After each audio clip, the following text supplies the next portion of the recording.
We spend so much of our lives trying to feel better, trying to be happier, calmer, more positive, as if happiness were a destination we could finally reach and hold on to. And yet, the harder I chased it, the more fragile it felt. The more I tried to control my negative thoughts, the louder they became. That's why The Happiness Trap by Dr. Russ Harris stopped me in my tracks. It promised something different. Stop chasing happiness. Understand why chasing happiness is a trap, and step out of the vicious cycle of suffering through acceptance and commitment therapy. When I first picked up The Happiness Trap, I honestly thought I was getting another toolkit for feeling good. Maybe some mindfulness exercises. Maybe strategies to eliminate anxiety. Maybe a smarter way to think positively. But Russ Harris didn't offer any of that. Instead, he dismantled the very premise that happiness should be the goal. In this The Happiness Trap summary, what surprised me most was how directly Harris challenges the cultural obsession with constant positivity. He explains that our minds were never designed to make us happy. They were designed to protect us. And that means scanning for danger, anticipating rejection, replaying mistakes. In other words, producing thoughts that often feel uncomfortable. Acceptance and commitment therapy, ACT, doesn't teach you how to win the war against your mind. It teaches you how to stop fighting it. That distinction alone changed how I see my own anxiety and suffering. Instead of asking, "How do I get rid of this?" Harris gently asks, "What if you made room for it?" At the heart of The Happiness Trap is one radical idea that stayed with me long after I finished reading. You are not your thoughts. Harris explains something called cognitive fusion, the tendency to get so entangled with our thoughts that we treat them as facts. If the mind says, "I'm not good enough," we don't hear it as a passing sentence. We hear it as truth. And once we believe it, it shapes our behavior. What really shifted something in me was learning about cognitive diffusion. Instead of saying, "I'm a failure," I learned to say, "I'm having the thought that I'm a failure." That small shift creates space. The thought is still there, but it's no longer in control.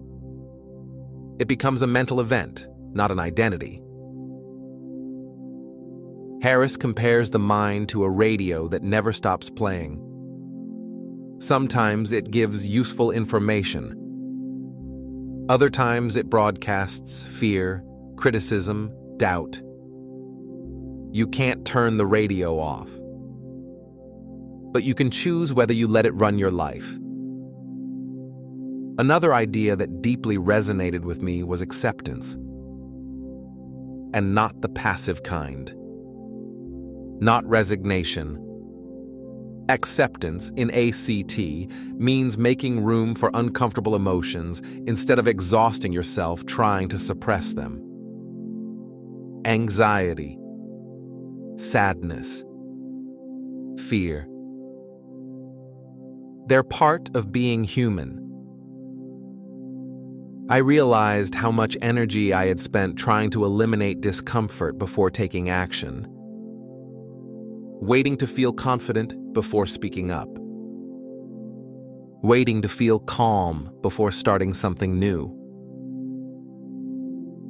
But Harris makes it clear, you can't control your thoughts, and you certainly can't wait for perfect emotional conditions before living your life. Instead, he shifts the focus toward values-based living. This was the most empowering part for me. Goals are outcomes. Values are directions. You never complete a value. You live it. Do I want to be courageous? Kind? Present?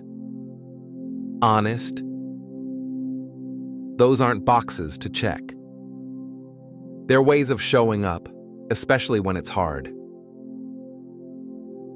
And once I started thinking this way, something changed. I didn't need to feel confident to act courageously. I didn't need to feel happy to live meaningfully. Dr. Russ Harris also reframes success in a way that felt both confronting and relieving. Success isn't about constant happiness or external achievement. It's about living aligned with your values, even when anxiety and suffering are present.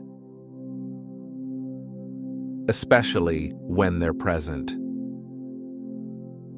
One image from the book continues to ground me. I am the sky, and my thoughts and emotions are the weather. Storms roll in. Clouds gather. Sometimes it's bright and clear. But the sky itself remains unchanged. When I remember that, I stop over-identifying with every passing mental storm. If I apply what Russ Harris teaches in The Happiness Trap, life doesn't become perfect. It becomes workable. I stop fighting battles I can't win. I stop postponing action until my mind cooperates. I carry doubt with me instead of trying to eliminate it first. I start making decisions based on what's meaningful, not what's comfortable. I build resilience not by removing pain, but by expanding my ability to hold it without being consumed by it. And maybe most importantly, I stop measuring my worth by how happy I feel on any given day. This book gave me a steadier kind of hope.